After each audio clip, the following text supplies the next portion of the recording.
Cut break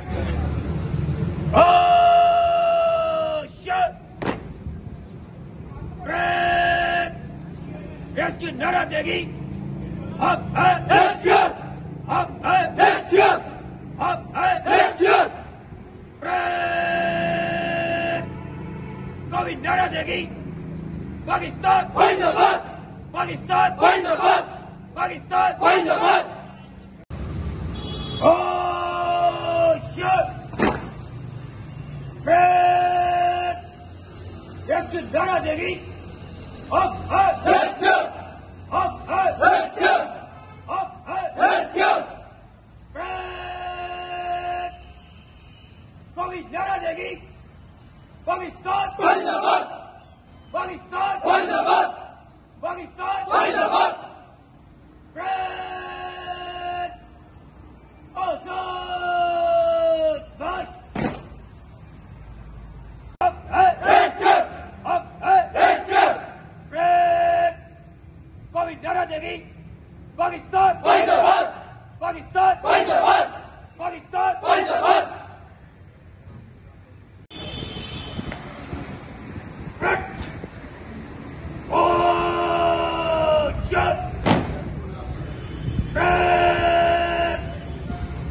सबने stop करेगी सबने स्टॉप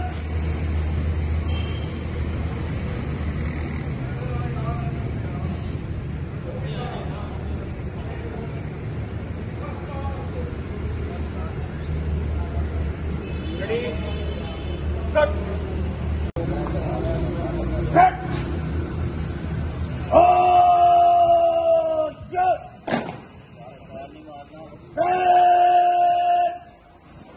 सबने स्टॉप करेगी सबने स्टॉप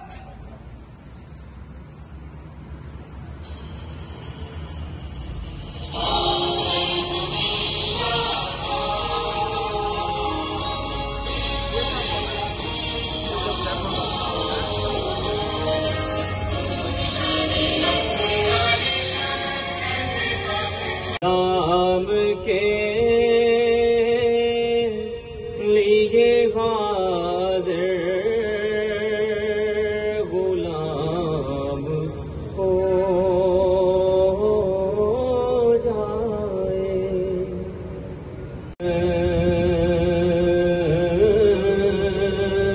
इंतज़ाम हो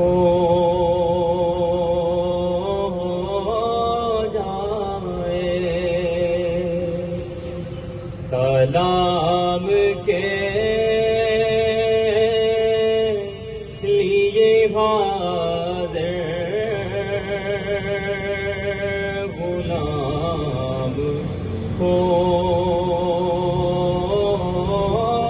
जाए मैं सिर्फ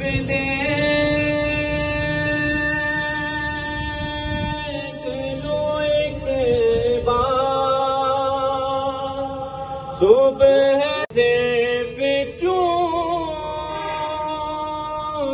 लो एक बार तेरे रोज़े को बला से फिर मेरी दुनिया में शाम हो जाए। किसी एक बंदे को भी आप दोबारा नहीं देखोगे और शादो नादर होगा कोई बंदा दोबारा जिसको आप ट्रीटमेंट कर रहे होंगे, वरना अपनी लाइफ सर्विस में शायद एक दफ़ा या 2 दफ़ा किसी को तुम लोग ट्रीट करो, वरना हर रोज तुम्हें नया बंदा मिले। तो हर रोज बंदे के साथ रिक्ति के साथ ये मुल्क किस तरह से हासिल हुआ, कितनी कुर्बानियाँ दी। तो अब आप लोग YouTube पे देख रहे होंगे मुख्तलिफ जो खानदान हैं जो हिंदुस्तान से पाकिस्तान आए या उधर गए, बहुत सारे लोगों का कुछ भी नहीं बचा था, एक एक बच्चा या एक एक फर्द बचा था, बाकी सब लोग जो है ना वो शहीद हो गए थे। तो ये बड़ा डिफिकल्ट मोमेंट होता है। तो तमाम लोगों से ये गुजारिश है, आप लोगों से जो ये एडमिन में है या दूसरा स्टाफ है, कि मेहनत के साथ काम करो और कोशिश करें कि जो बेहतर कर सकें। अगर हमारी वो जॉब में नहीं भी आता तो हम कोशिश करेंगे वो हम अपने सर लेके उसको, तो हम उसको उस मसले को हम हल करें, ताकि अगर वो हमारी कंट्रीब्यूशन हो जाती है तो इससे बढ़कर कोई चीज़ नहीं। तो अगर हम इसी तरह रहे कि ये हमारा काम नहीं है, ये उसका काम है, तो इस तरह से मुल्क तरक्की नहीं करते। वो तभी तरक्की करते हैं जब बंदा कमिटमेंट के साथ, कोई भी काम आपने करना है वो उस टाइम तक नहीं होता जब तक आप जुनून के साथ, कमिटमेंट के साथ नहीं करते। ये आप वो ये समझ के करेंगे कि ये सरकारी काम है, बस वक्ती तौर पे करके चलेंगे, वो काम नहीं होता।